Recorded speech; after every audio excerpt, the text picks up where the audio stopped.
वर्ष के अंतिम दिन खुश मिजाज मौसम में योग साधक परिवार ने किया पोस बड़े के साथ कार्यक्रम। जाते हुए वर्ष के अंतिम दिन और शुरू होने वाले नव वर्ष पर रखे लोगों ने अपने विचार। श्योपुर में पिछले कई वर्षों से संचालित योगशाला के परिवार जनों द्वारा वर्ष के अंतिम दिन सर्द मौसम के बीच जिले के प्राचीनतम स्थान नागेश्वर पहुंचकर पोस बड़े के आयोजन किया। इस बीच कुछ लोगों ने जाने वाले वर्ष और शुरू होने वाले नव वर्ष के बारे में अपने विचार रखे। आज हमारे साथ हैं डॉक्टर गायत्री मित्तल, जो कि एक मनोचिकित्सक भी हैं। ये श्योपुर के जो है एक बहुत ही पर्यटक स्थल है। यहाँ का एक नागदा ये आए हुए हैं। वर्ष का जो है अंतिम दिन है। तो डॉक्टर मैं से पूछना चाहूँगा कि जो पिछला वर्ष जो निकला है, ये 2023 जा रहा है या आखिरी दिन है इसका, तो उस वर्ष में क्या अच्छा हुआ क्या बुरा हुआ, आपको कैसा लगता था? ये पिछले साल निकला जो कैसा था? नमस्कार जी, आपने मेरे को बोलने का मौका दिया, उसका बहुत बहुत धन्यवाद। आधुनिक समाचार का मैं बहुत धन्यवाद अदा करती हूँ। जैसे कि आपने पूछा कि पिछले वर्ष में, मैं अपने लिए बताती हूँ कि पिछले वर्ष में मेरे साथ क्या अच्छा हुआ।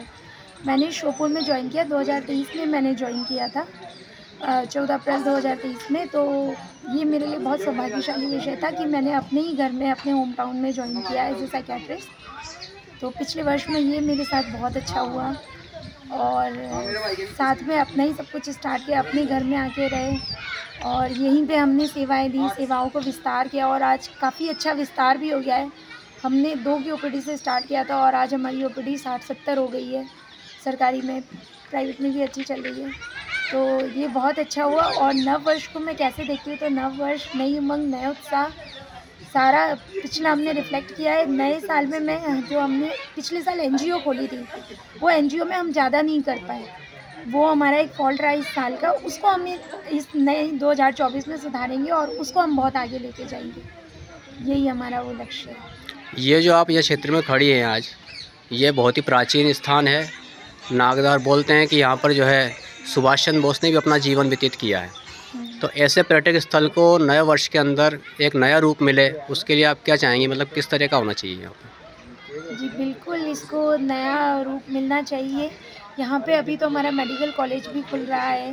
मेडिकल कॉलेज की पूरी बिल्डिंग मतलब कंस्ट्रक्शन पे, डीन भी नियुक्त हो गए, नई पोस्टिंग्स भी निकली हैं। तो आगे आने वाले सालों में डेवलपमेंट तो हो गई और ये बहुत ही अच्छा हमारा मतलब एक पर्यटक स्थल बन जाएगा। तो हम चाहते हैं कि इसका डेवलपमेंट हो और इसका जो हमारा आध्यात्मिक महत्व है वो तो है ही। जी बहुत बहुत धन्यवाद। सबसे ये कि चाहते हैं कि यहाँ पे 2-3 तो फ्लाईओवर बने और जो है और यातायात पुलिस वालों यातायात जो सुविधा है वो श्योपुर वालों को मिल सके। ट्रैफिक की काफ़ी समस्या रहती है।